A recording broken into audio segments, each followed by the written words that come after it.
Today, I am going to explain an American action comedy film called Barely Lethal. Spoilers ahead. Watch out and take care. Academy is a government-run secret institution that trains little girls to become assassins. The chief of the organization, Hardman, brings them in as young as 10 months old to teach them everything about life without guidance from outside media. Little girls of the Prescott Academy are trained to be killing machines. They learn to shoot at 3 years old with guns that are taller than they are. When they turn 5, they are taught to drive, and within a year, they can skillfully indulge in a high-speed car chase. Every day, they practice different forms of fighting skills, so when they turn into teenagers, they can be used for several dangerous missions without being suspected. The number one rule that Hardman stands by is no attachments. Therefore, although the girls are all orphans, they have never been allowed to form connections with each other. They aren't given any names and are known by their agent numbers. Currently, the best student in the academy is number 83. She shoots like a killer that she is trained to be, and fights the best among everyone. But the no attachments rule never made sense to her. One day, the girls are given the task of poking a stuffed toy with a pen. While the other girls do as told, 83 holds the toy to her chest. Hardman presents her as a bad example and tears the toy's head. 83 has emotions piling up inside her that are set to burst any day. As time passes, she grows into a teenager with outstanding fighting skills. Her biggest competitor is number 84, who has always been the second best at everything. She despises 83 and could kill her if they weren't working for the same agency. 83 is the first one in her class to be activated, meaning that she is sent on dangerous missions before all of her classmates. As usual, 84 is not happy about it, but she has no authority to protest. After being activated, 83 goes on several missions. Since she is a teenager, she is never suspected of being an agent. She completes all of her tasks with ease, impressing Hardman. However, she still longs for the normal teenage life that she never got to live. In one of her missions, she is spying on a target when she notices a party going on next door. Seeing the teenagers dancing and having fun makes 83 realize that her life isn't normal. She has missed a huge part of her childhood and doesn't want her teenage years to go in vain. 83 decides to flee from the establishment and its responsibility the next chance she gets. But before that, she has to know what being a normal girl actually looks like. For this, she starts to gather intel on teenage high school life by watching movies like Mean Girls, The Princess Diary, and Clueless. Every time she is away on a mission, she buys magazines to secretly read them during boring meetings. One day, her habit gets her in trouble when Hardman finds her reading a magazine as he is briefing her about an important mission. He orders her to come back to her senses because the next mission is very dangerous. An arms dealer and the most dangerous woman in the mafia, Victoria, was located in a city 8 hours ago. She has to be captured alive within 2 days, or else she will disappear again. 84 wants to go on the mission, hoping that it would make her Hardman's favorite, but 83 is given the task. In the following scene, we see that Victoria is in a construction zone with 3 hostages. She insults them and takes their blindfolds off.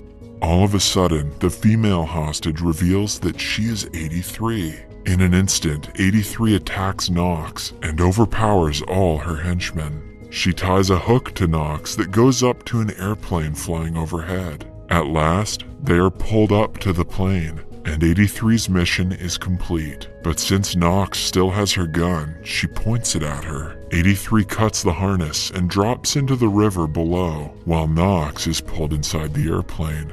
When Hardman notices 83's absence, he tries to contact her on a device attached to her wrist. 83 gets out of the water and hears him. However, she doesn't reply. Knowing that this is her only chance to escape her old life, she throws her watch away and decides to never look back. Back in the airplane, Hardman is told that they aren't receiving any visuals or audio from her. He declares her inactive and continues interrogating Victoria. Following that, 83 creates an entirely new identity under the name Megan. She also transfers into a high school in Newton and finds a family to stay with through a website. At the airport, the family comes to pick her up. It consists of the mother, Mrs. Larson, her son Parker, and her sarcastic teenage daughter Liz. Liz is not too happy about Megan's arrival and has a hard time adjusting with her around the house. She finds it weird that Megan is excited about normal things like riding the school bus. Still, to please her mother, she agrees to help Megan around the school. On her first day at school, Megan dresses up in a ridiculous outfit, making everyone stare at her. Only a few minutes in, a bully named Gooch calls her fresh meat, as everyone laughs. To make her feel better, Liz gives her less patterned clothes to wear. During the morning assembly, she is supposed to talk in front of everyone as a foreign exchange student. Before going to the stage, she meets a geeky kid named Roger, who manages the AV for the school's band. As per the movies she has watched, Megan declares him a nerd. She is introduced to the entire school, but they make fun of her, calling her names.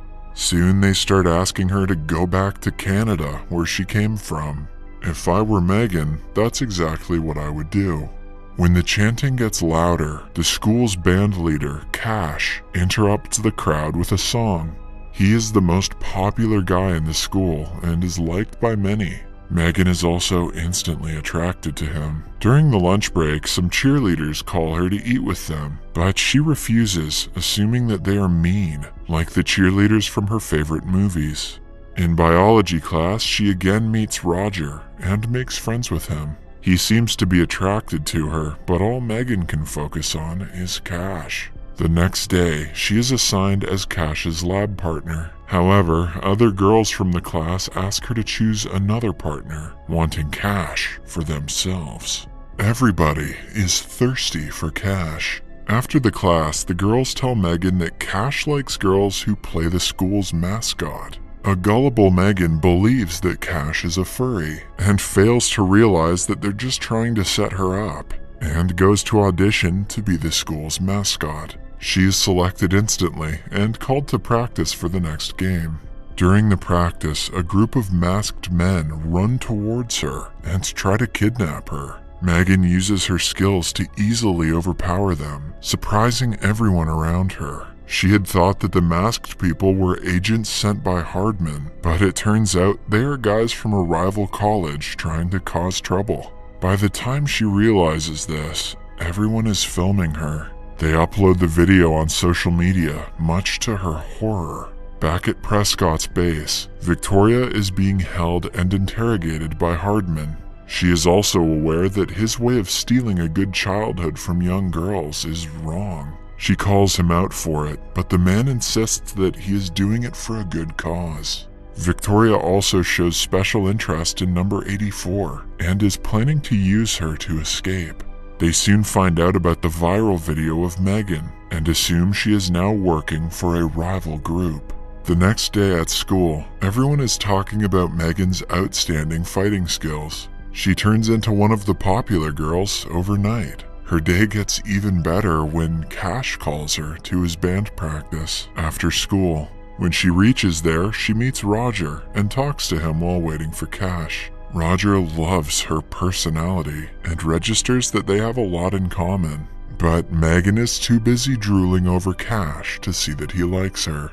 Later, she is invited to a high school party that her bully Gooch is throwing at his house. Megan is beyond excited because she has only heard of such parties in the movies.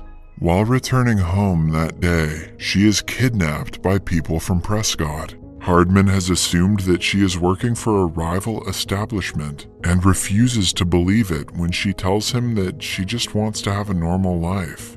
He injects her with a truth drug and finds out she is actually telling the truth. Hardman feels entitled to her life since he taught her everything she knows. He orders her to return to base in 2 days. Following that, his people dump her on the front porch of the house to make Megan look like she's just drunk. When Megan meets Roger the next time, she invites him to Gooch's party, but since his father is strict about parties, he refuses to go. Megan would feel better if he was there, since he is her only friend in the school. Later that night, Megan comes to the party with Liz, who was forced by her mother to accompany her. To Megan's surprise, 84 is also at the party, now going by the name Heather. Megan thinks Hardman sent Heather to keep an eye on her, but Heather doesn't confirm or deny the claim. Roger also comes to the party looking for Megan, but is disappointed to see her kissing Cash. By the end of the night, Cash asks her to be his homecoming date. The next morning, Megan gets on the school bus to see that Hardman is disguised as the driver. He is there to warn her that Victoria has escaped from Prescott and is planning to take revenge on her.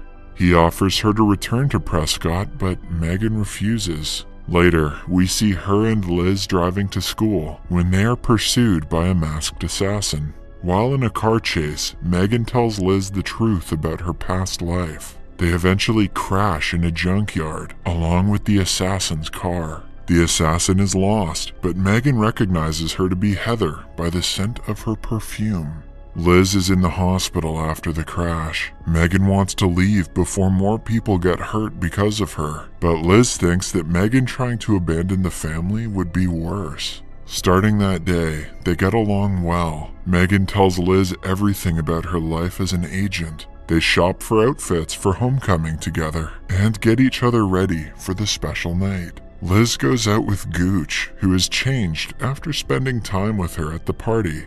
Poor Liz doesn't understand. Once a Gooch, always a Gooch. Meanwhile, Cash and Megan go together. Megan had thought that the night would be special, but Cash hardly talks to her. After spending some time with him, she realizes that his entire personality is being popular. She dumps him and goes to Roger, asking him for a dance. To her surprise, he declines and turns to his date for the night, Heather. The girls argue about who gets to be his date and eventually get into a fight. They wrestle around the venue, destroying the decorations. Eventually, they end up in the kitchen, where Heather is about to stab Megan. Liz sneaks up on Heather and stabs her in the leg with a corn dog stick. Then, Megan hits Heather over the head and knocks her out. Following that, the girls run back home to see that Victoria and her people have taken Mrs. Larson and Parker hostage. Megan fights them efficiently until they capture Liz. She stops resisting for the family's safety, but still has to hope that Hardman will come to save her. Victoria laughs at her for being so naive and reveals that she was the very first Prescott girl, number 1. Like Megan, she also left Prescott for robbing her of her childhood. She challenges Megan to a one-on-one fight and defeats her easily. Suddenly, Hardman arrives with reinforcements to help Megan and capture Victoria. They break in and knock out Victoria with a tranquilizer gun. Megan hugs Hardman, thanking him for the help. In the last scene, she stops Roger on his drive home and brings him with her on a helicopter ride.